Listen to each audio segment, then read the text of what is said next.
Hi guys, तो कैसे हैं आप लोग। आई होप आप सब अच्छे होंगे। मैं भी एकदम अच्छा हूँ। Good morning, good afternoon, good evening.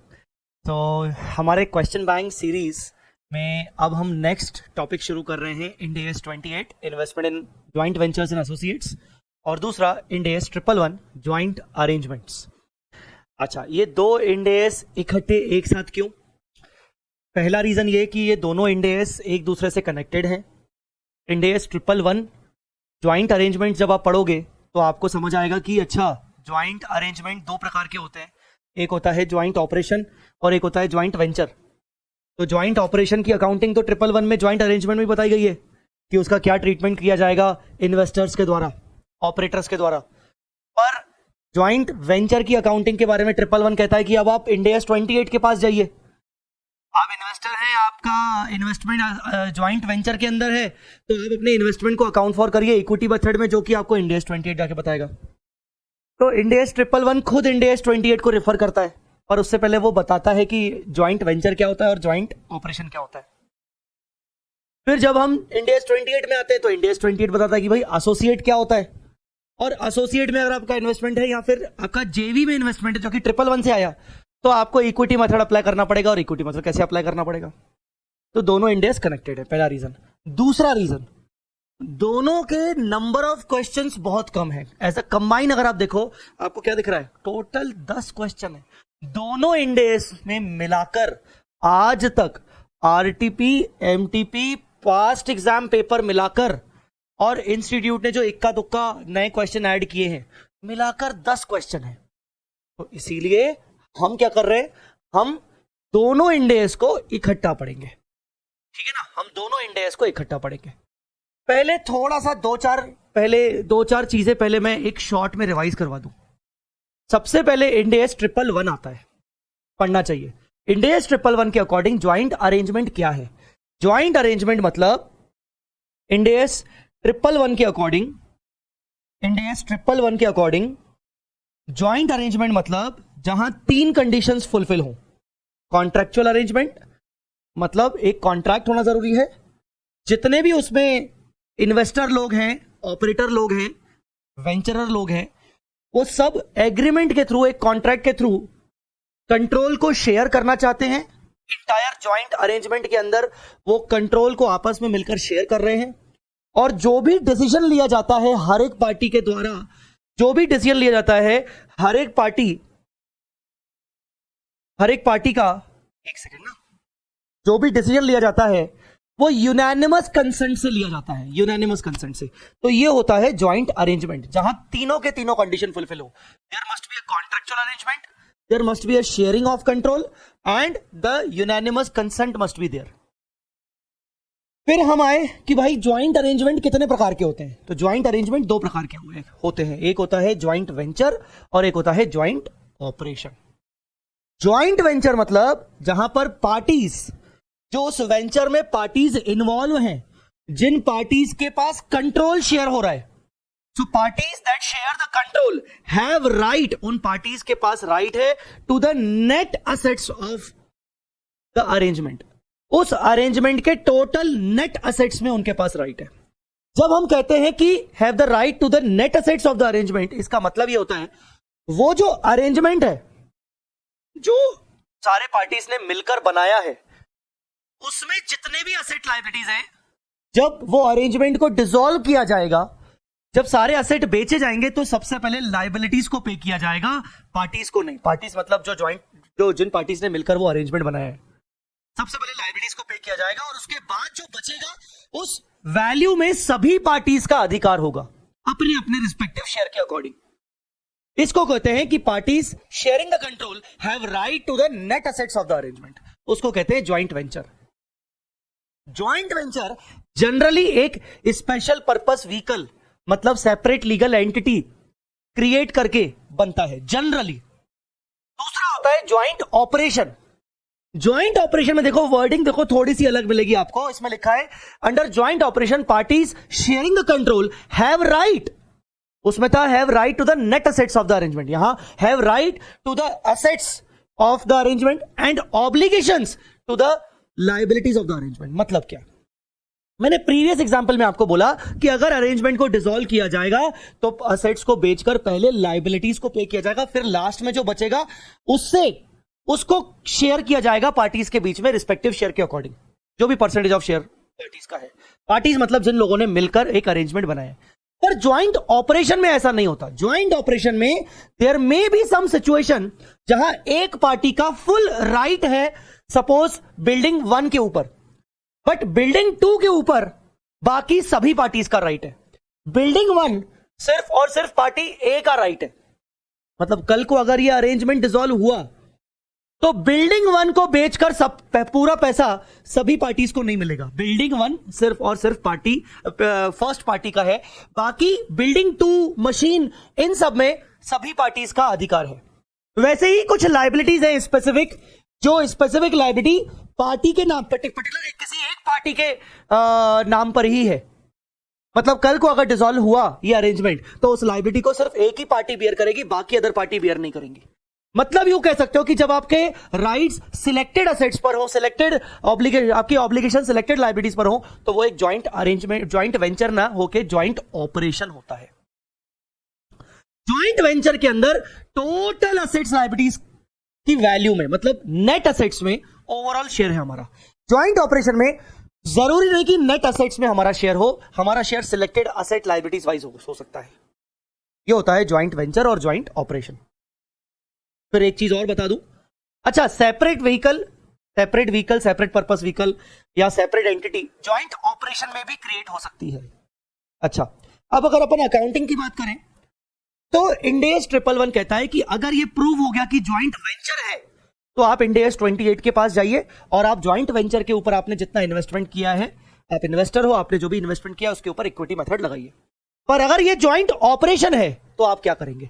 वो जो ऑपरेशन है, जो एक अरेंजमेंट है जिसमें कई सारे असेट्स दिख रहे हैं, जिसमें कई सारी लायबिलिटीज दिख रही हैं, हर एक पार्टी, यहां पर पार्टी मतलब ज्वाइंट ऑपरेटर, ज्वाइंट ऑपरेशन के अंदर जो जो पार्टी इन्वॉल्व है उसको बोलते हैं ज्वाइंट ऑपरेटर। हर एक ज्वाइंट ऑपरेटर अपने खुद के बुक्स में अपना share of asset and liabilities record करेगा, अपना शेयर ऑफ इनकम और एक्सपेंस रिकॉर्ड करेगा अपने ही बुक्स में।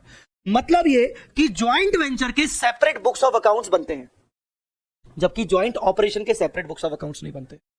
ज्वाइंट ऑपरेशन, ज्वाइंट वेंचर के अंदर जो हमारा इन्वेस्टमेंट है, हम उस इन्वेस्टमेंट को नेट इक्विटी मेथड पे मेजर करेंगे इंड AS 28 में, जबकि ज्वाइंट ऑपरेशन में जितनी भी एसेट लायबिलिटीज है उसमें जो ऑपरेटर का शेयर है वो शेयर अपने बुक्स में वो खुद रिकॉर्ड करेगा, इनकम एक्सपेंस का भी अपना शेयर वो अपनी बुक्स में रिकॉर्ड करेगा।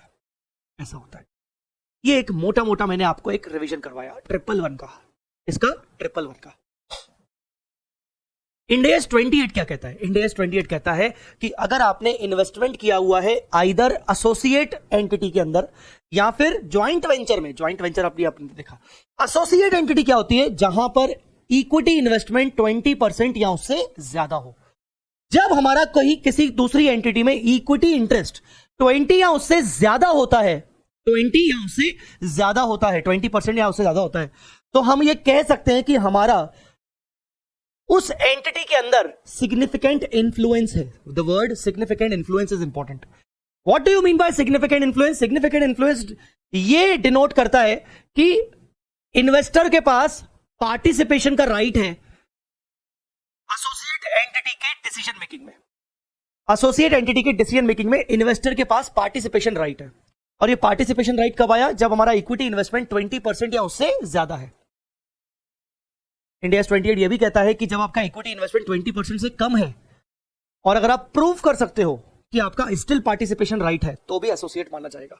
उल्टा आपका इक्विटी इन्वेस्टमेंट 20% से ऊपर है पर यह प्रूव हो रहा है कि आपका उसके बावजूद पार्टिसिपेशन राइट नहीं है, सिग्निफिकेंट इन्फ्लुएंस नहीं है, आपके पास कोई पार्टिसिपेट करने का पावर भी नहीं है उनके डिसीजन मेकिंग में, इवन आपके पास 20% से ज्यादा है और ये प्रूव हो रहा है, तो फिर एसोसिएट नहीं माना जाएगा। इंड AS 28 में कई सारी और बातें हैं। अच्छा, इंपॉर्टेंट बात एक और है कि जब आपका इन्वेस्टमेंट एसोसिएट या ज्वाइंट वेंचर के अंदर है और आप कंसोलिडेटेड फाइनेंशियल स्टेटमेंट्स बना रहे हो तो आप अपने एसोसिएट ज्वाइंट वेंचर को कंसोलिडेट नहीं करोगे, आप उनको मर्ज नहीं करोगे। इंस्टेड आप अपने इन्वेस्टमेंट को इक्विटी मेथड पे मेजर करोगे। इक्विटी मेथड का मतलब क्या होता है? सिंपल भाषा में अगर बोलूं तो आप अपने इन्वेस्टमेंट को उनके उनके मतलब एसोसिएट जेवी के total fair value of net assets के प्रोपोर्शन में अपने इन्वेस्टमेंट को दिखाओगे। फॉर एग्जाम्पल उनके नेट एसेट्स की फेयर वैल्यू है 15 लाख, तो 15 लाख का 20%, अगर आपका 20% शेयर है तो ये हो गया 3 लाख। आपका इन्वेस्टमेंट 3 लाख का दिखना चाहिए। कितने का दिख रहा है अभी? 290 का, तो 10,000 से बढ़ा दो, ऐसा। इन शॉर्ट, मैं अभी आपको जब समझाऊंगा तो आपको, जब आपको क्वेश्चन करवाऊंगा तो आपको और डिटेल में समझ में आएगा। इसके अलावा इंडियाज 28 में कई सारी बातें हैं, बहुत सारी बातें हैं। जैसे जैसे हम क्वेश्चंस, इस क्वेश्चन बैंक के क्वेश्चंस करते जाएंगे, मैं आपको हर एक टॉपिक रेफर करवाता जाऊंगा कि देखो इस क्वेश्चन के रिगार्डिंग ये पर्टिकुलर टॉपिक है, ठीक है ना। तो जितना मुझे एक छोटा सा एक क्विक समरी रिवीजन लेना था वो मैंने ले लिया, छोटा सा। अब हम बात कर रहे हैं इन दोनों स्टैंडर्ड्स की। दोनों स्टैंडर्ड्स में क्वेश्चंस कहीं से भी कैसे भी आ सकते हैं, मतलब अपना कोई सीक्वेंस नहीं है कि पहले 111 के ही आएंगे या पहले 28 के ही आएंगे, ठीक है। अब देखिएगा, मजा आएगा। क्वेश्चन नंबर 1, क्वेश्चन नंबर 1, हालांकि मैंने हेडिंग में डाल दिया है कि ये क्वेश्चन जैसे कि इंडिया 111 का है, एग्जाम में नहीं आने वाला। Alpha limited commenced the joint construction of the property with gamma. दो पार्टीज हैं, अल्फा और गामा, तो दोनों पार्टीज जॉइंट अरेंजमेंट स्टार्ट कर रही हैं और उस जॉइंट अरेंजमेंट में किसी प्रॉपर्टी को जॉइंटली कंस्ट्रक्ट करेंगी। मैं आपको एक बात बताऊं, जब आमतौर पर जब हम किसी पर्टिकुलर असेट पर मिलकर काम करते हैं, किसी असेट के ऊपर मिलकर काम कर रहे हैं, तो वो एक जॉइंट ऑपरेशन होता है, जॉइंट वेंचर नहीं होता, क्योंकि वो असेट अपने आप में एक सेपरेट बिजनेस नहीं है। ज्वाइंट वेंचर की खासियत पता है क्या है? ज्वाइंट वेंचर की खासियत यह है कि जो अरेंजमेंट आप डेवलप कर रहे हो ना, वो एक सेपरेट बिजनेस एंटिटी है। अंडरस्टूड और not?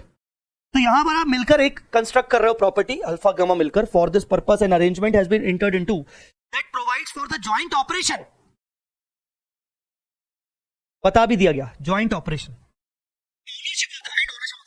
All the ongoing expenditures comprising maintenance plus boring cost is to be shared equally. दोनों अल्फा गामा दोनों का शेयरिंग 50-50% है।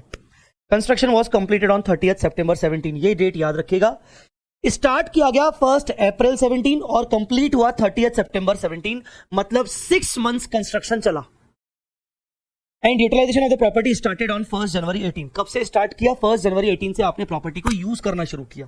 टेक्निकली कंस्ट्रक्शन कंप्लीट हो गया 30 सितंबर को, तो 1 अक्टूबर से it is available for use, तो डेप्रिसिएशन तो 1 अक्टूबर से लगेगा। At which time the estimated useful life of the same was estimated to be 20 years. हमने असेट की यूजफुल लाइफ कितनी मानी है? 20 years.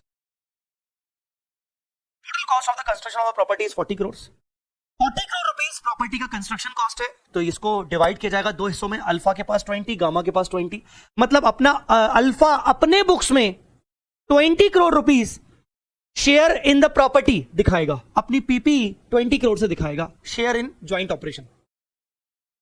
Beside internal accruals, the cost was partly funded by the loan of 10 crore taken on 1 January. Loan भी लिया गया इसके, तो लोन का भी आधा आधा दिखाएगा। The loan carries an interest at an annual rate of 10% with the interest payable at the end of 31st December each year। Interest पे होगा लोन के ऊपर 10%, जो कि साल में लास्ट में 31 दिसंबर में होगा। लोन लिया गया 1 जनवरी, इंटरेस्ट रहेगा 31 दिसंबर, तो 10 करोड़ इंटू 10%, 1 करोड़ रुपीस का इंटरेस्ट डिवाइडेड बाय 2, 50-50 लाख दोनों इंटरेस्ट को बांटेंगे। Company has spent 4 lakh on the maintenance of such property. 2-2 lakh रुपए दोनों बांटेंगे। The company has recorded the entire amount paid as investment in the joint venture in the books of accounts। Company बोल रही है जो भी हमने इस जॉइंट वेंचर, कंपनी मतलब अल्फा लिमिटेड, अल्फा लिमिटेड ने जो भी पैसा लगाया है इस अरेंजमेंट में, वो एज ए इन्वेस्टमेंट की तरह शो किया है। नहीं, गलत है, इन्वेस्टमेंट की तरह शो नहीं करेंगे। हाँ, इन्वेस्टमेंट की तरह शो तब करते जब ये अरेंजमेंट एक वेंचर होता। ये अरेंजमेंट एक वेंचर नहीं है, ज्वाइंट ऑपरेशन है। और ज्वाइंट ऑपरेशन में अकाउंटिंग क्या है? जितने भी ज्वाइंट ऑपरेटर्स होंगे वो अपना अपना share of asset in joint operation, share of liability in joint operation, share of income और expense in the joint operation अपनी अपनी बुक्स में रिस्पेक्टिव परसेंटेज पे दिखाएंगे। तो यहां पर अगर हम देखें तो cost of property 40 CR, cost of property 40 CR। इसमें बोरोइंग कॉस्ट कैपिटलाइज होगा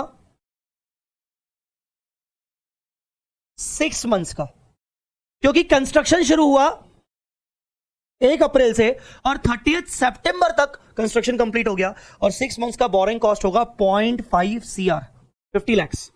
50 लाख कैसे? 1 CR पूरा का पूरा इंटरेस्ट फॉर द 12 मंथ्स है, तो 6 मंथ्स का 50 लाख होगा। टोटल प्रॉपर्टी 40.50 CR की होगी। इसमें अल्फा का शेयर 50% और गामा का शेयर 50% होगा, मतलब 20.25 CR, 20.25 CR। इसके अलावा remaining borrowing cost not capitalised, वो हो जाएगी 50 लैक्स, और उसका 25 लाख अल्फा अपने बुक्स में एक्सपेंस बुक करेगा, बाकी गामा बुक करेगा। इसके अलावा मेंटेनेंस कॉस्ट 4 लाख अल्फा अपने बुक्स में एक्सपेंस बुक करेगा, गामा अपनी बुक्स में करेगा। That's it. लोन की बात करें 10 करोड़, तो लोन को भी 5 करोड़ अल्फा दिखाएगा, 5 करोड़ गामा दिखाएगा, बस यही ट्रीटमेंट होगा। That's it. तो पहले इस क्वेश्चन में हम बताएंगे सबसे पहले कि ज्वाइंट अरेंजमेंट की डेफिनेशन क्या होती है, ज्वाइंट अरेंजमेंट कितने टाइप का होता है, ज्वाइंट ऑपरेशन की डेफिनेशन क्या होती है। स्टार्टिंग के तो अगर नहीं भी लिखोगे तो चलेगा कि ज्वाइंट अरेंजमेंट कितने टाइप का होता है और ज्वाइंट अरेंजमेंट होता क्या है। ज्वाइंट ऑपरेशन की आपको इंपॉर्टेंटली डेफिनेशन लिखनी पड़ेगी। The arrangement will be regarded as operation because alpha and gamma have the right to the assets and obligation for the liabilities of the arrangement. This means company and the other investor will each recognize 50% of the cost of constructing the asset and property, plant and equipment. अब वो आपको बता रहा है, जो मैंने आपको answer दिया उसी टाइप का आंसर आपको वो बता रहा है कि क्या क्या होगा। Same to same. इवन मैं तो कहूंगा उन्होंने लोन के बारे में लिखा नहीं है, लोन फंडिंग भी 5 करोड़ अल्फा दिखाएगा और 5 करोड़ गामा दिखाएगा, लोन भी। आप इसको आंसर को पढ़ लीजिए please.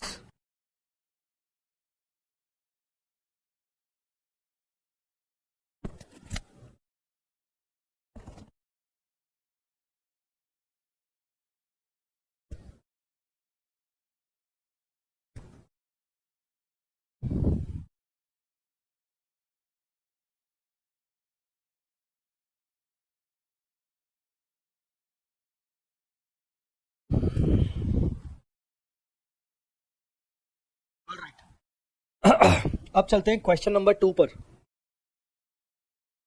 I must say question number 2 बहुत अच्छा क्वेश्चन है, तो आप इसको एज अ एग्जाम पिक कर लो। अच्छा क्वेश्चन है। एग्जाम क्वेश्चन नंबर 2 किस पर है मैं आपको ये भी बता देता हूं। आप जब इंडेस 28 पढ़ते हो, इंडेस 28 में निकाल लेता हूं, इंडेस 28 पढ़ते हो तो इंडेस 28 बेसिकली बोलता है कि हमें इन्वेस्टमेंट्स को इक्विटी मेथड पे मेजर करना पड़ेगा। पर आगे जब आप थोड़ा सा और डिटेल में जाते हो,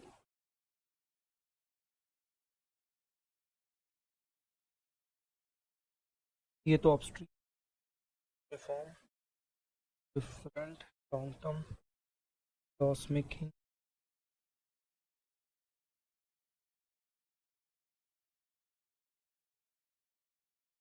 हाँ ये आप जब इक्विटी जब इंडेस 28 पढ़ते हो तो इंडेस 28 में है exemptions from applying the equity method. मतलब कौन कौन सी एंटिटी इक्विटी मेथड अगर नहीं भी अप्लाई करेगी तो चलेगा, या उनको एग्जेम्प्ट किया गया है इक्विटी मेथड फॉलो करने से। तो पहले तो ये बोला गया है कि भाई एक ऐसी पेरेंट कंपनी या फिर ऐसा इन्वेस्टर जो कि कंसोलिडेशन नहीं कर रहा, या जहां पर ये चारों कंडीशन फुलफिल हो जाए, ये कोई मतलब नहीं है। दूसरा एग्जाम्पशन ये इंपॉर्टेंट है, ये देखिए, when an investment in an associate or joint venture is held by or is held indirectly through an entity that is a venture capital organisation or a mutual fund or unit trust or similar entities including investment linked insurance funds, the entity may elect to measure the investment in those associate and joint ventures at fair value through profit or loss in accordance with 109. Such election shall be made separately for each associate or joint venture at the time of initial recognition. अब देखना क्या बोल रहा हूं, और मैं आपको 2 cases बता रहा हूं। दो एग्जांपल दे रहा हूं आपको मैं। Example 1, example 2। एग्जांपल 1,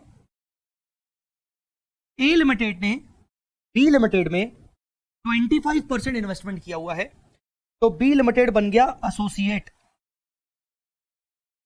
और ए लिमिटेड बन गया इन्वेस्टर। पर ए लिमिटेड अपने आप में एक वेंचर कैपिटल ऑर्गेनाइजेशन है, या एक म्यूचुअल फंड कंपनी है, या फिर सिमिलर एंटिटी है, यूनिट ट्रस्ट है, insurance investment linked insurance fund है। तो यहां पर ए लिमिटेड के पास चॉइस है कि वो अपने इस इन्वेस्टमेंट इन बी के ऊपर चाहे तो इक्विटी मेथड ना लगा के इस इन्वेस्टमेंट के ऊपर fair value through profit and loss कर ले। यहां पर ए लिमिटेड के पास एक चॉइस है कि वो बी लिमिटेड में जो उसका इन्वेस्टमेंट है, जो कि कहीं ना कहीं 25% कंसीडर हो रहा है, वो अपने इस इन्वेस्टमेंट के ऊपर इक्विटी मेथड ना लगा के एफईटीपीएल कर ले। ये पहला एग्जांपल। दूसरा, एक एक्स लिमिटेड है जिसकी ए लिमिटेड एक सब्सिडरी कंपनी है और ए लिमिटेड ने बी लिमिटेड में मतलब एसोसिएट में 25% इन्वेस्ट किया गया है। और आगे देखो क्या लिखा है, when the investment in associate joint venture is held by और इनडायरेक्टली थ्रू एन एंटिटी। यहां पर अगेन ए कौन है? ए है वेंचर कैपिटल ऑर्गेनाइजेशन। अब एक्स लिमिटेड एक सब्सिडरी कंपनी है ए लिमिटेड की और ए लिमिटेड की एसोसिएट है बी, तो इसका मतलब अल्टीमेटली एक्स की एसोसिएट कौन हो गई? बी। तो यहां पर अगेन एक्स ने ए के थ्रू बी में सिग्निफिकेंट इंफ्लुएंस रखा है। देखो एक्स का ए में कंट्रोल है, एक्स का ए में कंट्रोल है और ए का बी में सिग्निफिकेंट इंफ्लुएंस है, तो इसका मतलब एक्स का बी में सिग्निफिकेंट इंफ्लुएंस है। तो इस बेसिस पर ए अगर बी का इन्वेस्टर हुआ तो इनडायरेक्टली एक्स भी बी का इन्वेस्टर हुआ। तो यहां पर अगेन जब हम इक्विटी मेथड अप्लाई करेंगे, जब हम बी को कंसोलिडेट मतलब एक्स जब अपने कंसोलिडेट फाइनेंशियल स्टेटमेंट्स में ए के एसेट्स लायबिलिटीज को तो कंसोलिडेट करेगा, पर इन्वेस्टमेंट इन बी को वो इक्विटी मेथड दिखाएगा। तो इक्विटी मेथड वो चाहे तो फॉलो ना करके वो इन्वेस्टमेंट इन बी को fair value through profit and loss कर सकता है। ये एक एग्जम्पशन है। ये था एग्जम्पशन 2। सेम ऐसी चीज एग्जम्पशन नंबर 3 में भी लिखी है। वहां देखो क्या लिखा है, वहां पर ज्यादा चेंजेस नहीं है, छोटी मोटी चीज है चेंज। देखो क्या लिखा है, when an entity has an investment in associate a portion, ऊपर था, ऊपर वाला जो पॉइंट था उसमें पोर्शन नहीं था, ऊपर वाले पॉइंट में था कि अगर आपका इन्वेस्टमेंट है और पूरा इन्वेस्टमेंट अगर हेल्ड किया गया है वेंचर कैपिटल ऑर्गेनाइजेशन के थ्रू। अब यहां लिखा है अगर आपका इन्वेस्टमेंट है एसोसिएट में और अगर कुछ portion of which is held indirectly through a venture capital organisation, mutual fund, unit trust, similar entity including investment linked insurance fund, entity may elect to measure that portion उस पोर्शन के ऊपर the investment in associate at fair value through profit and loss in accordance with 109। अगर particular portion held किया गया है venture capital organisation के द्वारा और दूसरा पोर्शन हेल्ड किया गया है अदर देन वेंचर कैपिटल, तो जितने पोर्शन को हेल्ड किया गया है वेंचर कैपिटल के द्वारा उस पोर्शन के ऊपर चाहे तो आप इक्विटी मेथड ना लगाओ, आप उसके ऊपर लगाओ कौन सा मेथड? आप उसके ऊपर लगाओ fair value through profit and loss. This is regardless of whether the venture capital organisation has insignificant influence, चाहे फिर वो वाले वेंचर कैपिटल ऑर्गेनाइजेशन के पास सिग्निफिकेंट इन्फ्लुएंस हो चाहे ना हो ओवर दैट पोर्शन। जैसे टोटल मिला के मान लो 25% है, 25 में से जैसे मैं आपको इसका एग्जांपल देता हूं, फॉर एग्जांपल एक एक्स लिमिटेड है, उसकी एक सब्सिडरी कंपनी है ए लिमिटेड, ठीक है ना, और ए जो है वो एक वेंचर कैपिटल ऑर्गेनाइजेशन है और इसके अलावा एक बी लिमिटेड है, ए का उसमें 10% है और एक्स का बी में 15% है। ये पोर्शन की बात कर रहा हूं मैं। अब टेक्निकली टोटल मिला के 25% बी में हमारा हो रहा है, directly 15, indirectly through a subsidiary 10, कुल मिला के 25 हो रहा है। तो बी हमारी एसोसिएट हो गई और 20 से ऊपर हो रहा है तो इक्विटी मेथड अप्लाई होना चाहिए। पर मैं ये कह रहा हूं कि इस पोर्शन के ऊपर आप इक्विटी मेथड नहीं भी अप्लाई करोगे तो चलेगा, भले ये अपने आप में 10% अपने आप में as a significant influence treat नहीं हो रहा है, ओवरऑल तो हो रहा है ना, तो चलेगा। तो यहां पर हम कहेंगे कि इस 10% पोर्शन पर आप एफवीटीपीएल लगा लो और इस 15% पोर्शन पर आप इक्विटी मेथड लगा दो, क्योंकि ये 15% पोर्शन डायरेक्टली एक्स ने होल्ड किया है, और एक्स ना ही एक वेंचर कैपिटल है, ना म्यूचुअल फंड है, ना यूनिट ट्रस्ट है, ना इन्वेस्टमेंट लिंक्ड इंश्योरेंस फंड है, कुछ भी नहीं है। एक्स अदर देन दोज है। तो एक्स 15% के ऊपर इक्विटी मेथड लगाएगा, एक्स 10% के ऊपर एफवीटीपीएल लगाएगा। समझा कि नहीं? If the entity makes that election, the entity shall apply equity method to any remaining portion of investment in associate that is not held through a venture capital, even though that portion is less than 20. भले फिर remaining portion 15% 20 से कम है, कोई चलेगा, कोई दिक्कत नहीं है। आई मेरी बात समझ में कि नहीं? तो बेटा ये एग्जम्पशन 3 और एग्जम्पशन 2 के ऊपर इंस्टीट्यूट ने एक क्वेश्चन दिया है, मैंने आपको समझा दिया। अब आप क्वेश्चन को पढ़ो, मजा आ जाएगा आपको क्वेश्चन पढ़ के। आप क्वेश्चन को पढ़ो।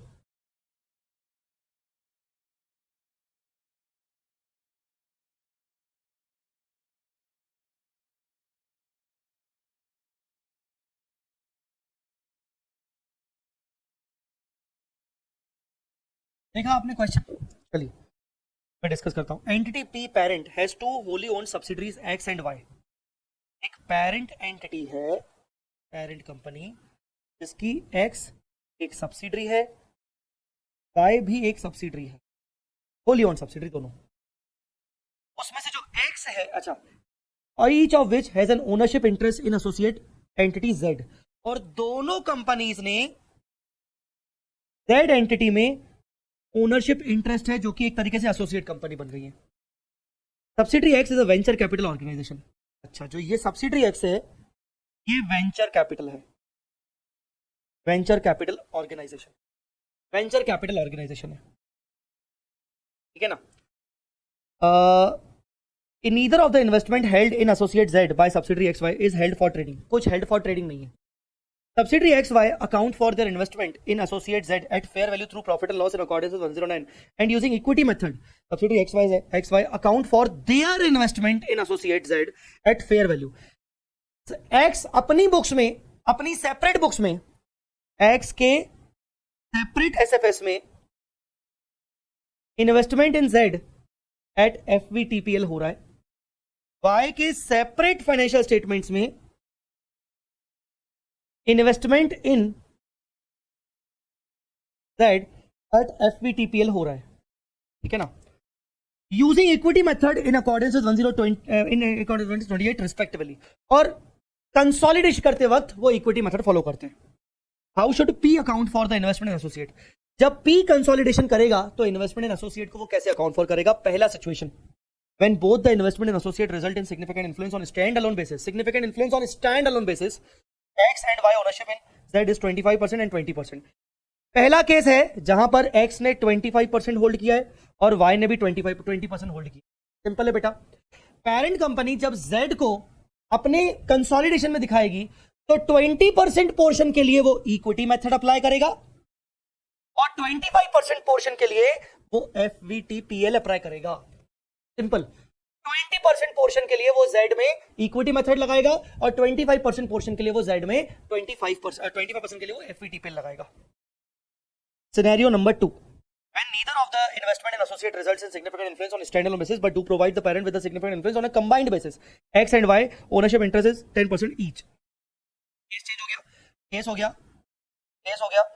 X का Z में 10% है, Y का Z में 10% है, कंबाइंड बेसिस पर P का सिग्निफिकेंट इन्फ्लुएंस है, ठीक है। अगेन इस 10% के ऊपर हम इक्विटी मेथड लगाएंगे और इस 10% के ऊपर हम FVTPL लगाएंगे, FVTPL लगाएंगे, ठीक है। भले इंडिविजुअल बेसिस पर सिग्निफिकेंट इन्फ्लुएंस नहीं भी हो रहा तो भी चलेगा। Scenario number 3, when one of the investment in associate results in significant influence on a standalone basis and the other investment in associate does not result in significant influence on a standalone basis. X and Y ownership interest in Z is 30. Then assume there is a significant influence 20% or more. अब ये बोल रहा है यहां पर X का 30% है तो 30% के ऊपर FVTPL लगेगा, 10% के ऊपर इक्विटी लगेगा, क्योंकि दोनों मिलाकर तो सिग्निफिकेंट इन्फ्लुएंस हो रहा है ना पेरेंट के लिए, तो 10% के ऊपर वो इक्विटी लगाएगा और 30% के ऊपर FVTPL लगाएगा। तीसरा वाला केस तो स्पेशली पढ़ लो एक बार। When one of the investment in associate results in significant influence on a standalone basis and the other investment in associate does not result in a significant influence, in present case, in accordance with this, and P must follow equity method of accounting for 10% held by Y, even though Y would not have significant influence on a standalone basis. Under partial use of fair value exemption, P may elect to measure 30% held by X at fair value through profit and loss. अच्छा, ऐसा नहीं है कि ये must है, ये एफईटीपी पर कर सकता है, मे इलेक्ट, ठीक है ना। तो ये अच्छी बात, अच्छा क्वेश्चन है, ठीक है। एक बार आप इसके आंसर को डिटेल में पढ़ लीजिए और उसके बाद अपन चलेंगे नेक्स्ट क्वेश्चन पर। आप पहले इसके आंसर को डिटेल में पढ़ लीजिए।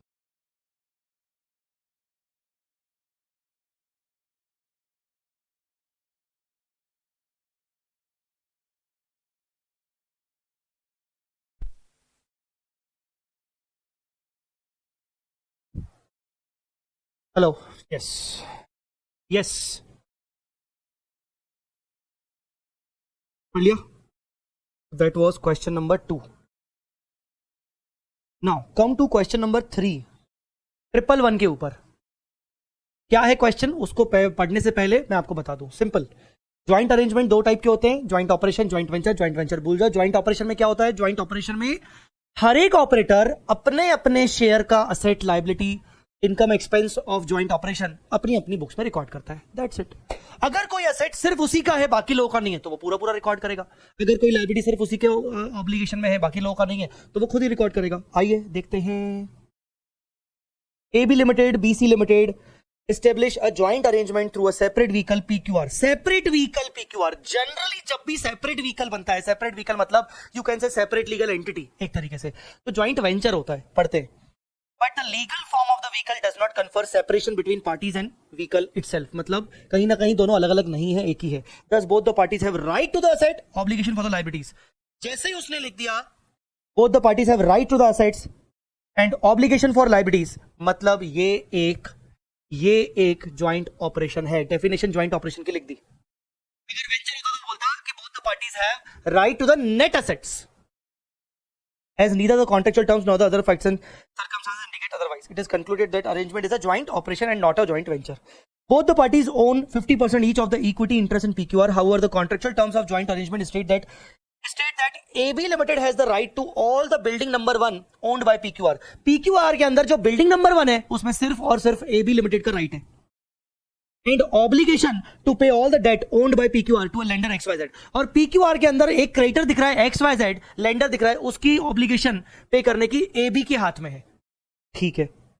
यही तो ज्वाइंट अरेंजमेंट, ज्वाइंट ऑपरेशन होता है। ज्वाइंट वेंचर में ऐसा हो ही नहीं सकता। ज्वाइंट वेंचर में सारे एसेट लायबिलिटी में सबका राइट्स है। AB and BC have right to all other asset in PQR and obligation for all the other liabilities in PQR in proportion to their equity interest।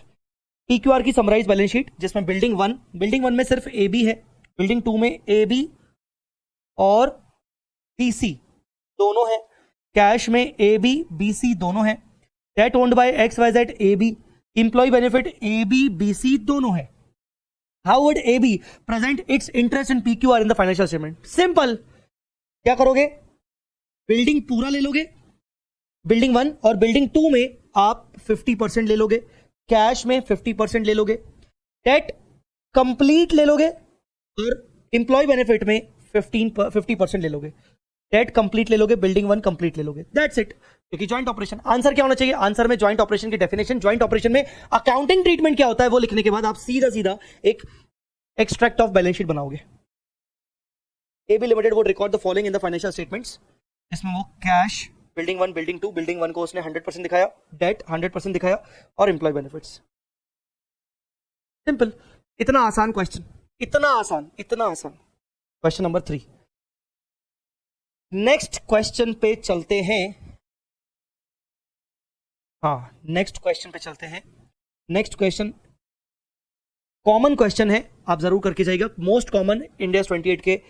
On 1st April, Investor Limited acquires 35% interest in the other entity XYZ। 35%, ठीक है। Investor Limited determined it is able to, एक second, हाँ। It is able to exercise significant influence in XYZ। Investor has paid total consideration of 4750 for the acquisition of interest in XYZ। As the date of acquisition, the book value of XYZ net assets at 90 and the fair value was 1 crore 10 lakhs। Investor has determined that difference of 20 pertains to the item of property, plant and equipment which has a remaining useful life of 10 years। आप जानते हो ये क्या बोल रहा है, ये हमें बोल रहा है closing balance of investors investment in XYZ as per relevant Ind AS. हम अगर बात करें तो इंड एस 28 में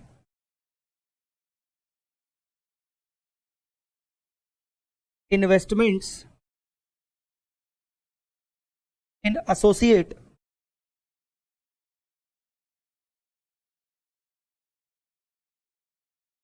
under CFS must be measured using equity method.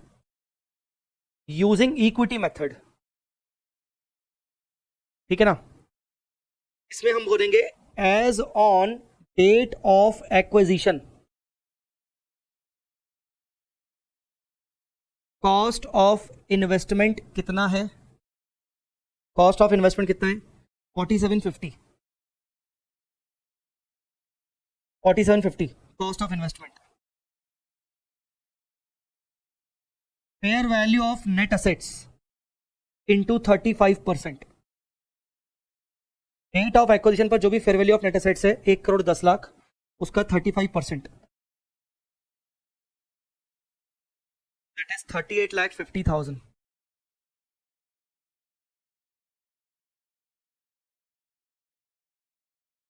तो हम बताएंगे कि भाई 9 लाख रुपीस, 9 कैसे, ठीक है, 9 लाख रुपीस का गुडविल आ गया जो कि पार्ट ऑफ इन्वेस्टमेंट है. Part of investment cost not to be recognise separately. क्या आप उसको सेपरेटली रिकॉर्ड करोगे? नहीं. ये तो हो गया डेट ऑफ एक्विजिशन पर. ये हो गया डेट ऑफ एक्विजिशन पर. नोट कर लो इतना.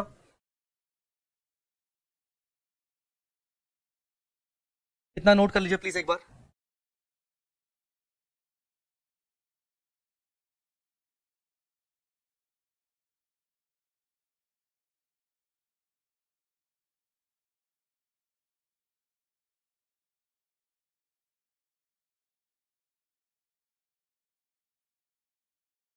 कर लिया. अब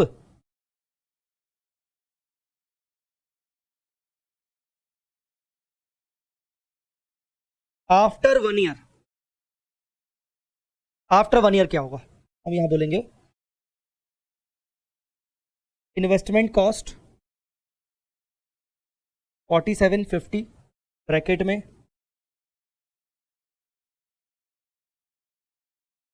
इंक्लूडिंग गुडविल.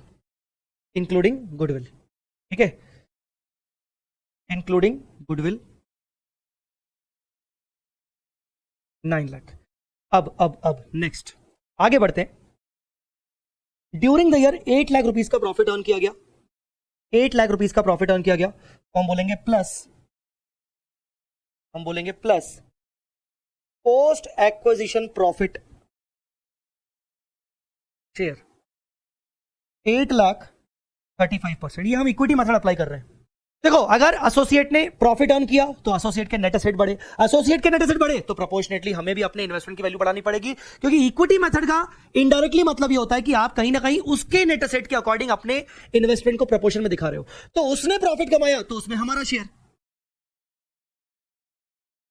2,80,000. इतने से इन्वेस्टमेंट की वैल्यू बढ़ेगी. जब आप 280 से इन्वेस्टमेंट की वैल्यू बढ़ाओगे तो एंट्री करोगे investment account debit to consolidate profit and loss statement of investor. दूसरा, XYZ paid a dividend of 12 lakh on 31 March 2020. इसने डिविडेंड पे किया. अब अगर एसोसिएट कंपनी ने डिविडेंड पे किया तो प्रॉफिट से पे किया, प्रॉफिट से पे किया तो प्रॉफिट गिरा तो नेट एसेट गिरे तो प्रोपोर्शनेट हमारा इन्वेस्टमेंट भी गिरेगा. तो इसीलिए माइनस डिविडेंड रिसीव्ड. कितना डिविडेंड रिसीव हुआ होगा? 12 लाख का 35%. इन्वेस्टमेंट की वैल्यू कम हो गई. क्यों? क्योंकि उसके नेट एसेट कम हो गए. तो उसके नेट एसेट कम हुए तो प्रोपोर्शन में हमें अपने इन्वेस्टमेंट गिराने पड़ेंगे. दूसरा लॉजिक, उस अभी तक हम कह रहे थे हमें प्रॉफिट मिलेगा, हमें जब मिल गया तो माइनस कर दो. आगे, XYZ also holds long-term investment in equity securities. Under Ind AS, investment is classified as FVTOCI. XYZ recognized an increase in the value of investment by 2 lakh in the OCI during the year. XYZ Limited जो हमारी associate है उसने कुछ fair value gain किया है OCI में. मतलब उसका OCI बढ़ा तो उसका अदर इक्विटी बढ़ा तो नेट एसेट बढ़ा तो प्रोपोर्शनेट इन्वेस्टमेंट हमें भी बढ़ाना पड़ेगा. तो plus post acquisition share in OCI gain, कितना 2 लाख का 35%,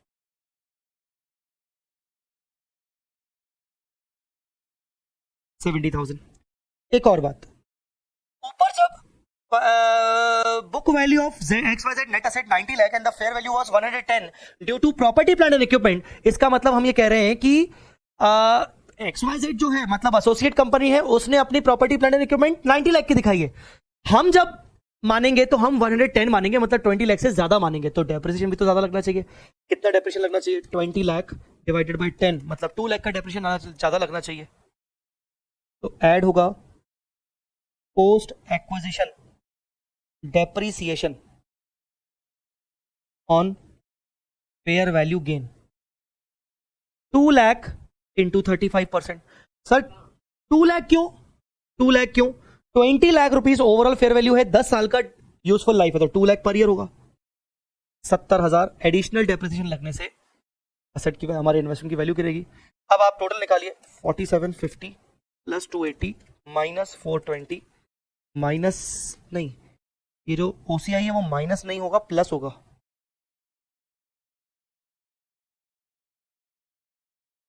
ये आ जाएगा 46,10,000। ये closing balance of investments.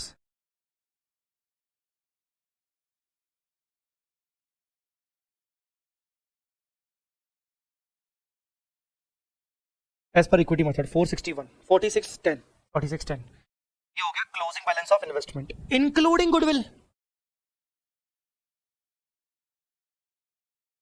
9 lakh. ठीक है, इस तरीके से देख लीजिए।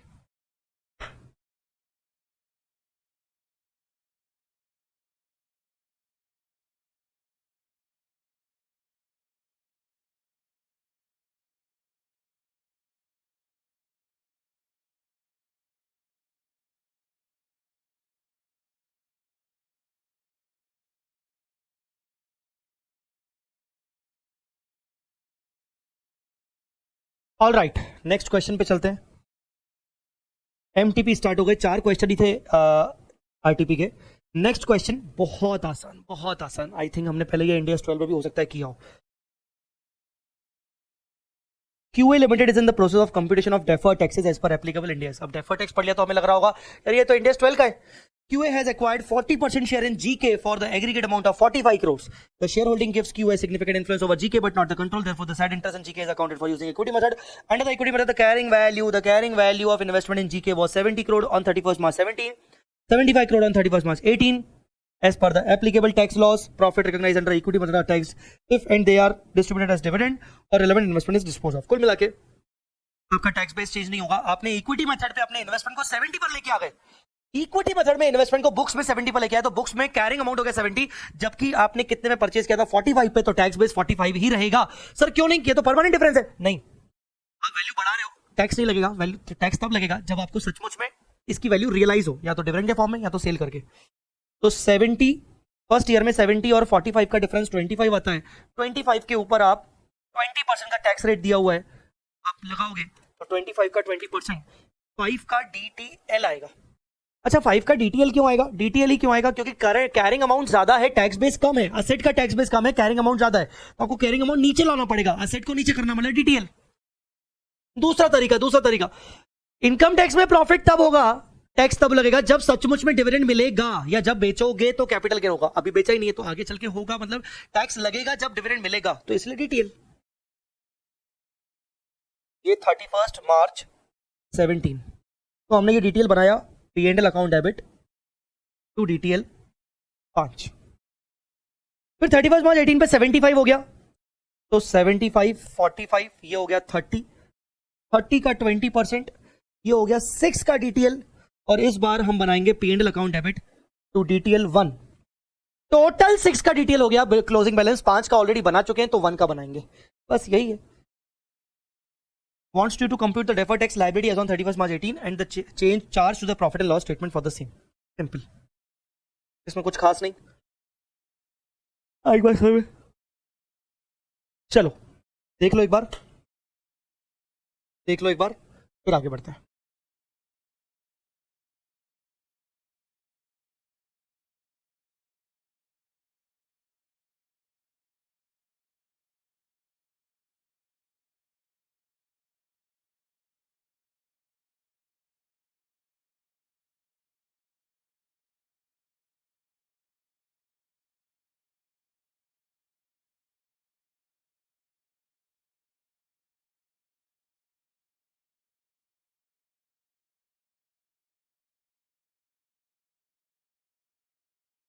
ऑल राइट, आगे बढ़ते हैं।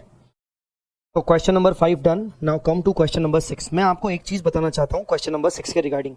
ओरिजिनली क्वेश्चन नंबर 6 लिया गया है ओल्ड कोर्स के अकाउंटिंग स्टैंडर्ड 23 से। तो इसका जो आंसर है, फ्रेंकली स्पीकिंग, इसका आंसर आपके लिए रेलेवेंट नहीं है, क्योंकि ये जो आंसर है वो पुराने अकाउंटिंग स्टैंडर्ड 23 से के हिसाब से है। मैं आपको अभी ये क्वेश्चन करवाऊंगा बेस्ड ऑन इंड एस।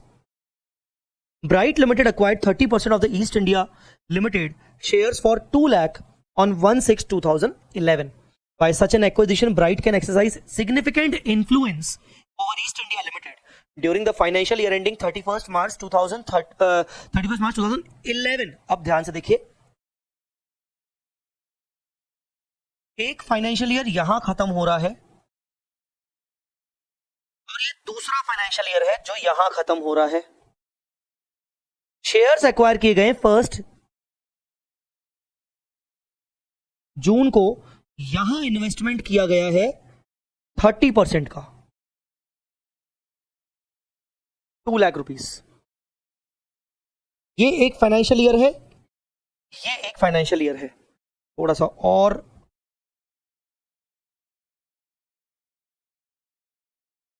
तो ये एक फाइनेंशियल ईयर है,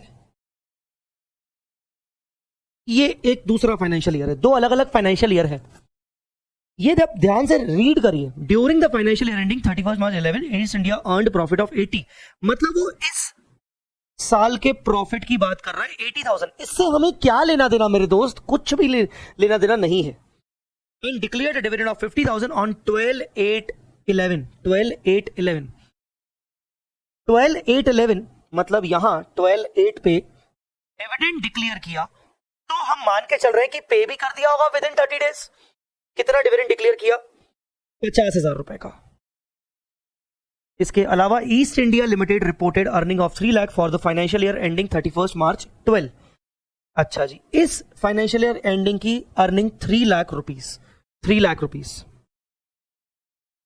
डिक्लेयर्ड डिविडेंड ऑफ 60,000 ऑन 12/6/2012, मतलब अब तीसरा फाइनेंशियल ईयर,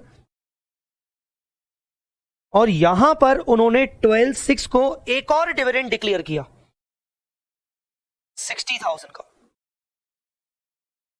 और अब आगे देखें क्या बोल रहा है।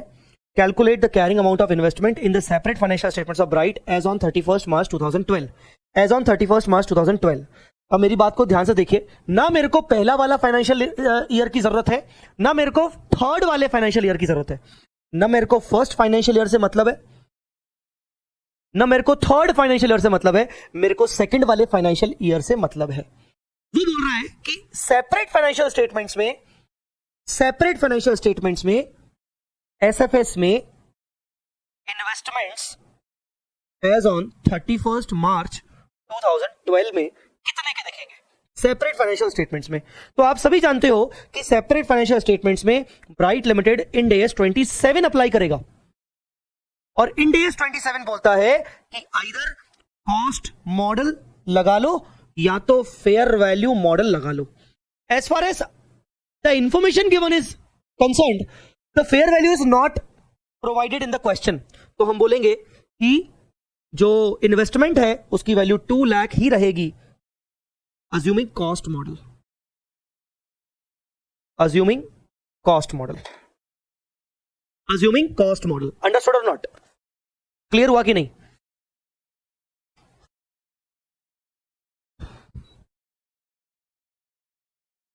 एक सेकेंड ना।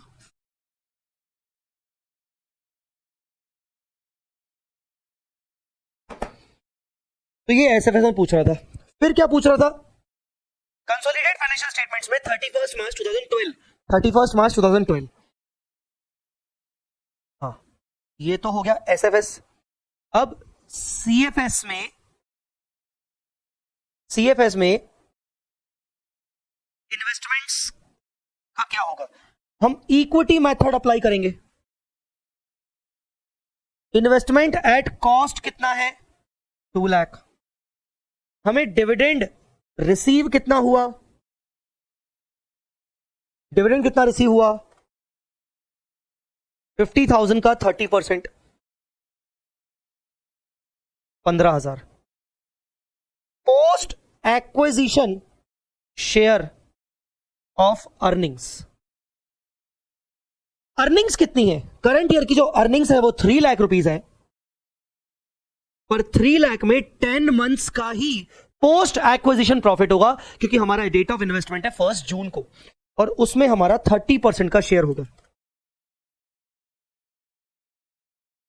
ये हो जाएगा 75,000, ऐड कर देंगे 75,000। और इसके अलावा और कुछ इंफॉर्मेशन है ही नहीं, डिविडेंड ले लिया और प्रॉफिट हो गया, बस नेक्स्ट ईयर में डिविडेंड जा रहा है, तो यहां पर वैल्यू हो जाएगी 2 lakh minus 15 plus 75, 2,60,000। Investments 31 March 2012, ये इन्वेस्टमेंट्स 2,60,000 हो जाएंगे, ठीक है ना। फिर तीसरा, what will be the carrying amount on 30th June 12 in the consolidated financial statement? 30th जून, हाँ 30th जून में डिविडेंड और फिर हमें मिल गया, तो minus dividend received 60 into 30%,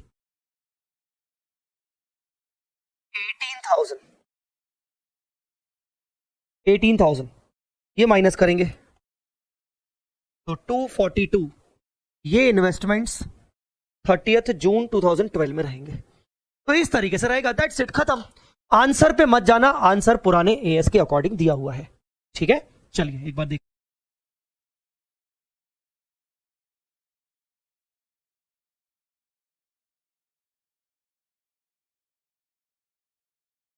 okay next question पे चलते हैं।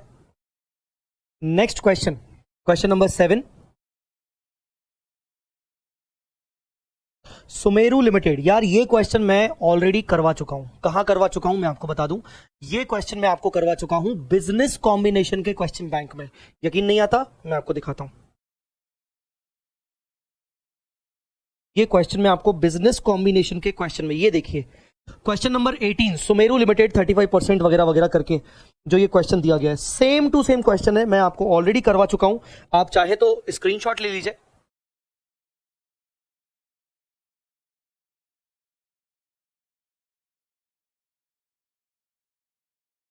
ठीक है, या तो फिर आप मेरे बिजनेस कॉम्बिनेशन के लेक्चर में चले जाइए और आपको मिल जाएगा, ठीक है ना। तो देखो फिर से करवाने का कोई मतलब नहीं है, सेंस नहीं है, वैसा का वैसा क्वेश्चन वापस से डिस्कस करने का कोई सेंस नहीं है। तो ऑलरेडी हमने किया हुआ है, already discussed in Ind AS 103। 7th हो गया, 8th पे आते हैं। टेक्निकली बताऊं तो मैं 8th भी करवा चुका हूं, बट कोई बात नहीं, मैं 8th पूरा प्रॉपर करवाऊंगा अच्छे से। 8th इंपॉर्टेंट भी है और 8th को एग्जाम भी आप नोट कर लो, 8th को आप एग्जाम भी नोट कर लो। Deepak limited and automobile group acquires 25% of the voting ordinary shares of Sean Limited, another automobile business, by paying 4320 crores on 1419। हमने 1419 में दीपक लिमिटेड ने, एक ऑटोमोबाइल कंपनी है जिसने अनदर कंपनी सेम बिजनेस में है, अनदर कंपनी शॉन लिमिटेड में 25% voting shares खरीद लिया, इक्विटी इंटरेस्ट खरीद लिया 4320 में, 1419 में। Deepak limited accounted its investment in Shaun limited using equity method as prescribed under Ind AS 28। 31 March 20 Deepak limited recognise its shares of net asset changes of Shaun using equity accounting as follow. ध्यान से सुनना मेरी बात, हमने investment acquire किए 1 अप्रैल 19 में, यहां investment acquire किए 25% कितने की कॉस्ट पे? 4320 पे। 31 मार्च 20 पे दीपक लिमिटेड ने अपने इन्वेस्टमेंट के ऊपर इक्विटी मेथड लगाया। क्या लगाया? और इक्विटी मेथड लगाकर इक्विटी मेथड लगाकर उसने क्या क्या रिकॉर्ड किया, share of profit and loss, ये दीपक लिमिटेड का शेयर है 378, इससे इन्वेस्टमेंट की वैल्यू बढ़ेगी। Share of exchange difference in OCI, exchange difference in OCI, इससे भी इन्वेस्टमेंट की वैल्यू बढ़ेगी। और share of revolution reserve of PP in OCI, इससे भी इन्वेस्टमेंट की वैल्यू बढ़ेगी। तो दीपक लिमिटेड ने अपने इन्वेस्टमेंट की वैल्यू को बढ़ाया होगा और एंट्री किया होगा investment account debit, investment account debit 378 plus 54 plus 27, ये हो गया 459। इन्वेस्टमेंट को उसने 459 में रिकॉर्ड किया। और 2 कंसोलिडेटेड प्रॉफिट एंड लॉस 378। देखो अगर एसोसिएट कंपनी का प्रॉफिट है उसके पीएनएल में, तो उसमें हमारा जो शेयर होगा हम अपने पीएनएल में डालेंगे। अब एसोसिएट कंपनी ने एक गेन बुक किया है, फॉरेन एक्सचेंज गेन ओसीआई के थ्रू, तो हम भी अपने ओसीआई में लेके जाएंगे। To foreign exchange gain OCI, हम भी वही ले जाएंगे 54। और एसोसिएट ने अगर कोई रिवैल्यूएशन रिजर्व बुक किया तो हम भी अपना शेयर उसमें रिवैल्यूएशन रिजर्व में बुक करेंगे। रिवैल्यूएशन रिजर्व ओसीआई 27, ठीक है। अब मैं आपको एक चीज बताना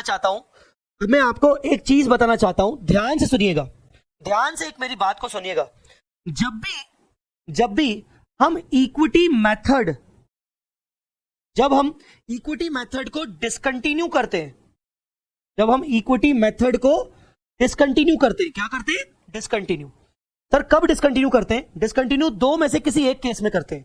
या तो आपकी एसोसिएट सब्सिडरी में कन्वर्ट हो जाए, तो अब आप इक्विटी मेथड क्यों लगाओगे, अब तो आप सब्सिडरी को मर्ज करोगे। या तो आप एसोसिएट जेवी को डिस्पोज कर लो, मतलब सेल कर दो, तो आप इक्विटी मेथड, आपका इन्वेस्टमेंट चला जाएगा। तो अगर आप डिसकंटिन्यू करते हो इक्विटी मेथड को, तो डिसकंटिन्यू करते वक्त जो भी आपने गेन ऑब्लिक लॉस ओसीआई में बुक किया था, ओसीआई में जो भी आपने इक्विटी मेथड अप्लाई करते वक्त गेन और लॉस, शेयर ऑफ गेन और लॉस ओसीआई में बुक किया था, आप उसको रिक्लासिफाई करके पीएनएल में लेके आते हो,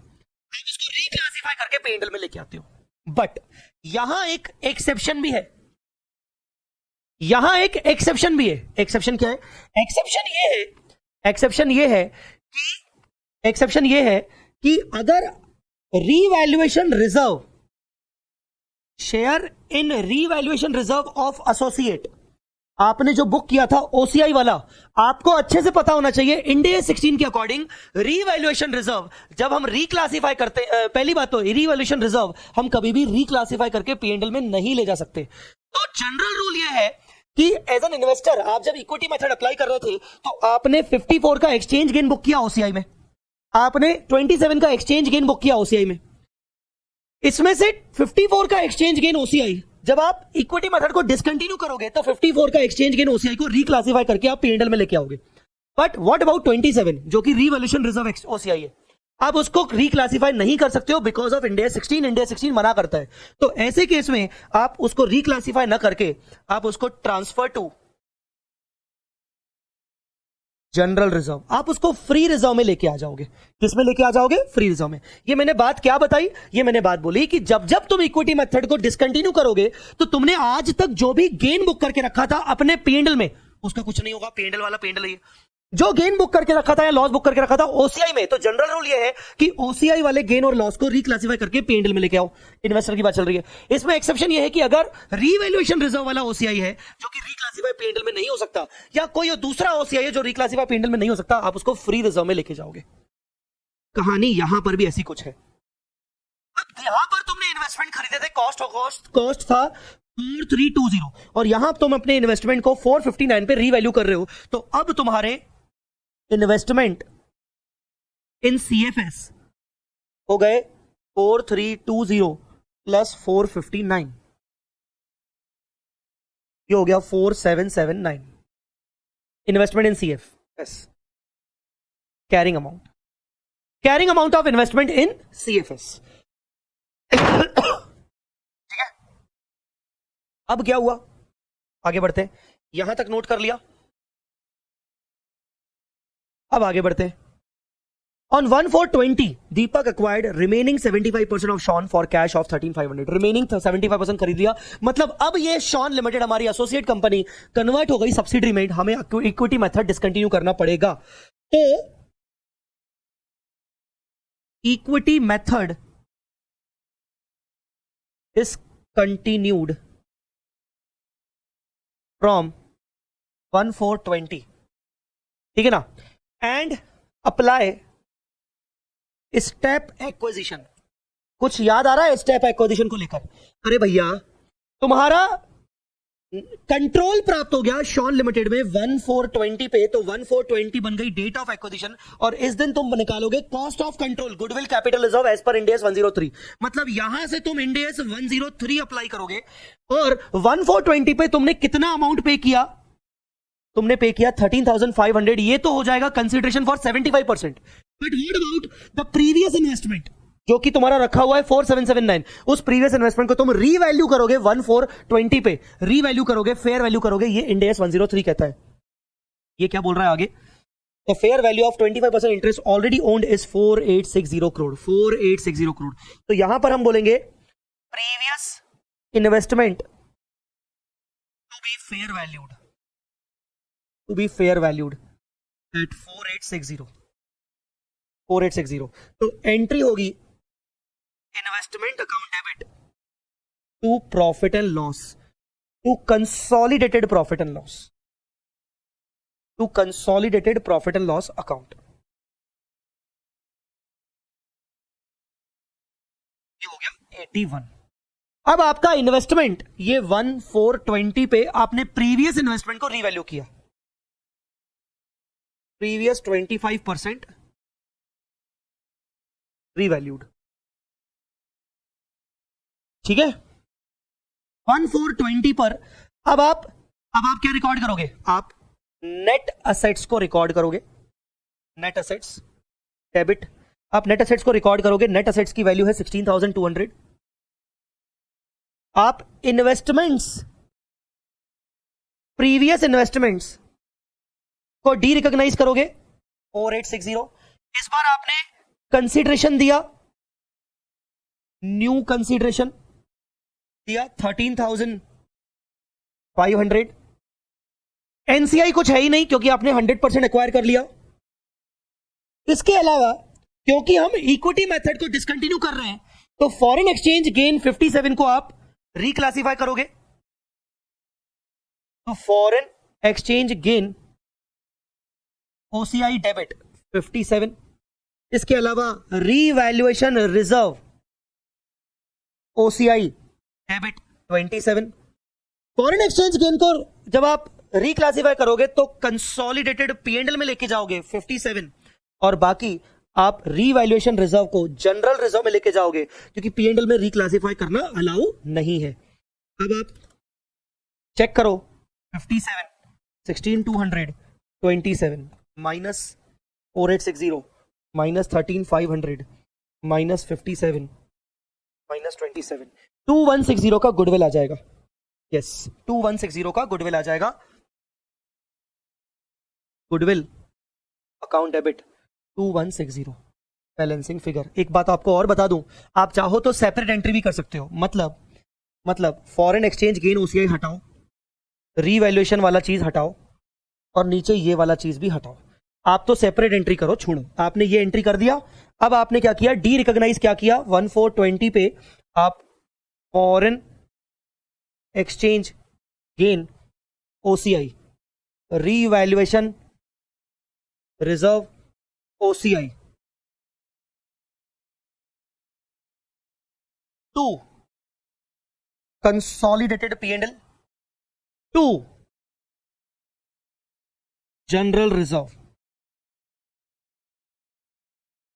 57, 27, 57, 27। ठीक है। अगर मैं P&L की बात करूं तो P&L में आपका 57 गया, और इसके पहले आपका P&L में 81 गया, जो कि आपने इन्वेस्टमेंट को, प्रीवियस इन्वेस्टमेंट को रिवैल्यू किया। गुडविल आ रहा है आपका 2160।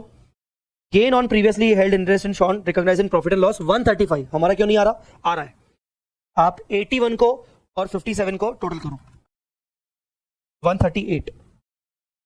अरे 57 है कि 54 है? 54 है, 54 है, 54 है।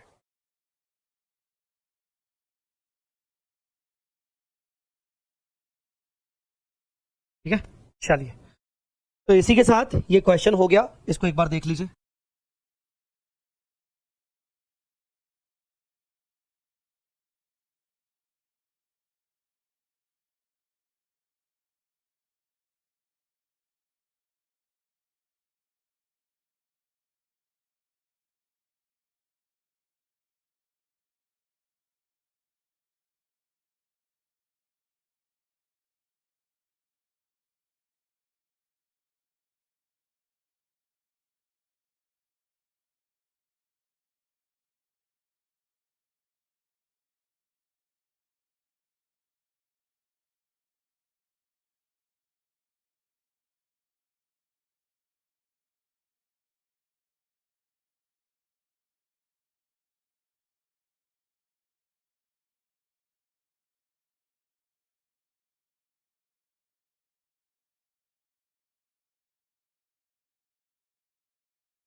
ऑल राइट, आगे बढ़े। 8 हो गया। Question number 9, question from past exam paper, question from past exam paper, question number 9। Entity H holds 20% equity interest in entity S, an associate that in turns has a 100% equity interest in entity T. H का S में 20% interest है, तो S बन गई associate और H बन गया investor. S का उल्टा T में, T उसकी सब्सिडरी है S की, तो S एक तरीके से होल्डिंग कंपनी बन गई T के लिए। आगे मैं अगर क्वेश्चन ना भी पढ़ूं तो पहले मैं आपको समझा देता हूं कि कॉन्सेप्ट क्या है। कॉन्सेप्ट यह है कि जब भी इन्वेस्टर इक्विटी मेथड अप्लाई करेगा एसोसिएट के लिए, तो वो एसोसिएट के सेपरेट फाइनेंशियल स्टेटमेंट्स के बेसिस पे नहीं, एसोसिएट के कंसोलिडेटेड फाइनेंशियल स्टेटमेंट्स के बेसिस पे इक्विटी मेथड अप्लाई करेगा। मतलब ये कि सब्सिडरी का ये जो एस लिमिटेड है, एस लिमिटेड की एक सब्सिडरी है, तो एस लिमिटेड को कंसोलिडेशन करना चाहिए।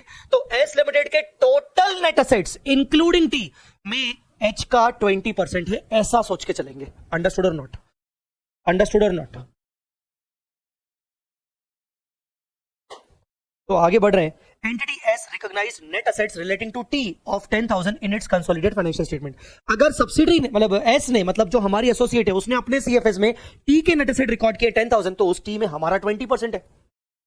Entity S sells 20% of its interest in T. अब उसमें से उसने 20% आगे चल के बेच दिया। जब 20% उसने बेच दिया, अब थोड़ा सा याद करो, थोड़ा सा पीछे बैकवर्ड पीछे जाओ, इंडेस 103 में जाओ, छोड़ो एसोसिएट सब भूल जाओ, इंडेस 103 में जाओ। 103 क्या बोलता है कि जब भी आपकी कोई सब्सिडरी है और आप अपनी सब्सिडरी में कुछ इन्वेस्टमेंट अगर सेल कर रहे हो जिसकी वजह से कंट्रोल पर फर्क नहीं पड़ रहा है ना, disposal of shares without loss of control, ठीक है ना, जैसे एस टी के 100% शेयर्स में से 20% शेयर्स बेच रहे हैं तो उसका 80% हो जाएगा, पर इससे एनसीआई बढ़ जाएगा, इससे उसके कंट्रोल पर असर नहीं पड़ेगा, इससे वो नेट असेट गुडविल को डी रिकॉग्नाइज नहीं करेगा, सिर्फ एनसीआई बढ़ जाएगा और जो भी डिफरेंस आएगा वो ओसीआई में डालेगा। तो यहां पर 20% of the interest in T to a third party for ₹3,000। तो टेक्निकली एस की बुक्स में एंट्री क्या होगी, बैंक अकाउंट डेबिट 3,000, ठीक है ना। Recognise the transaction as an equity transaction in accordance with the provision of India 110 resulting in a credit in entity S equity of 1,000। Credit in entities S equity 1,000 मतलब ये कह रहा है bank debit to NCI to OCI. OCI में इसने 1,000 credit कर दिया और बोल रहा है एनसीआई बढ़ जाएगा 2,000 रुपीज से, एनसीआई बढ़ जाएगा 2,000 रुपीज से। कैसे, सीधी बात है, 10,000 के नेट असेट्स है उसमें 20% एनसीआई का 2,000। ये एंट्री किसने की, ये एंट्री सब्सिडरी ने की, ये एंट्री सब्सिडरी ने की। तो इससे क्या हुआ, इससे सब्सिडरी का ओसीआई बढ़ गया, इससे सब्सिडरी का ओसीआई बढ़ गया। और अगर इससे सब्सिडरी का ओसीआई बढ़ गया तो उसमें होल्डिंग जो एच लिमिटेड है मतलब इन्वेस्टर, उसमें इन्वेस्टर का 200 का शेयर आ गया 20% ओसीआई में, तो इन्वेस्टर का 200 का शेयर आ गया। इससे एच लिमिटेड अपने इक्विटी मेथड में क्या एंट्री पास करेगा, वो बोलेगा भाई मेरे इन्वेस्टमेंट की वैल्यू बढ़ गई 200 से, तो ओसीआई। ओसीआई किसका बढ़ा, एसोसिएट का, तो एसोसिएट का ओसीआई बढ़ा तो उसमें हमारा शेयर, तो हम अपने इन्वेस्टमेंट को बढ़ा देंगे। आई बात समझ में कि नहीं, आई बात समझ में कि नहीं। दूसरे तरीके से सोचते हैं, immediately before sale 20% net assets of T 10,000 थे, तो इसमें एच का share 20%, that is 2,000। Immediately after sale of 20%, जब आपने सेल ऑफ 20% कर दिया, ठीक है ना। अच्छा, यहां किस तरीके से था, अगर हम बैलेंस शीट की बात करें, बैलेंस शीट एक्सट्रैक्ट की बात करें, तो नेट असेट्स 10,000 थे और इक्विटी उसके अगेंस्ट 10,000 की थी। अब यहां पर अगर हम बैलेंस शीट एक्सट्रैक्ट की बात करें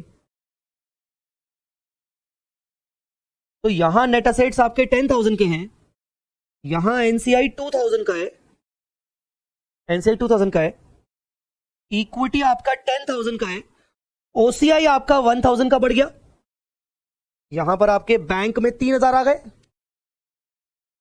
देखो बैंक में 3,000 आ गए, तो आपके नेट असेट्स कितने हो गए, नेट असेट्स हो गए 11,000, या फिर 13 माइनस 2 11,000। तो इसका मतलब नेट असेट पोजीशन 11,000 हो गई, और उस 11,000 की नेट असेट में एच का 20% हिस्सा 2,200 होना चाहिए, जबकि पहले 2,000 था, तो 200 रुपीज से हमें बढ़ाना पड़ेगा, इसीलिए हमने एंट्री करना चाहिए investment account debit to OCI. Simple, ये वही बता रहा है। ये कॉन्सेप्ट आपको कहां मिलेगा, ये भी मैं आपको बता देता हूं, कि ये कॉन्सेप्ट कहां मिलेगा। ये कॉन्सेप्ट आपको मिलना चाहिए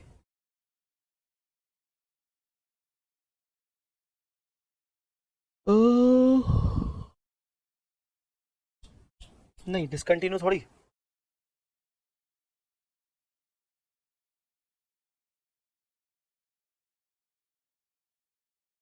ये कॉन्सेप्ट आपको मिलना चाहिए, ये रहा, देखो ये वही है क्वेश्चन, ये groups share in an associate or joint venture. आप इसका स्क्रीनशॉट लेके रख लो, आपको ये काम आएगा, जिसके ऊपर अभी हमने एग्जांपल किया, इसका screenshot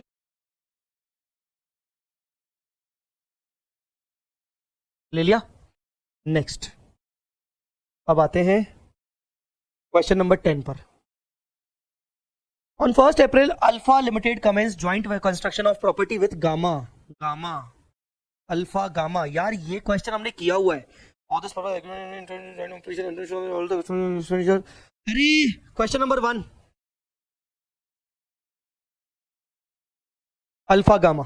alpha gamma question number 1, ये तो वही है। तो न्यूली एडेड क्वेश्चन, काय का न्यूली एडेड, मैं आपको वही समझा रहा हूं। ये न्यूली एडेड क्वेश्चन कैटेगरी है, जुमला है, जुमला। सेम क्वेश्चन नंबर 1, ठीक है। इसी के साथ हमारा इंडिया 2811 खत्म हो गया। आपको समझ में आ गया होगा कितनी जल्दी हमने लेक्चर कंप्लीट कर लिया। हमारा लेक्चर मैक्सिमम 1-1.5 घंटे का, 1.5 घंटा भी मैं बोल रहा हूँ शायद ज्यादा हो गया। 1-1.25 घंटे में हमारा ओवरऑल चीजें खत्म हो गई। नेक्स्ट लेक्चर में मुलाकात करते हैं। Next lecture will be Ind AS 111। Next lecture नहीं 111, सॉरी, इंडेस 116 या इंडेस 36, दोनों में से कोई एक लूंगा, ठीक है ना। चलो नेक्स्ट लेक्चर में मुलाकात करते हैं। Thank you so much.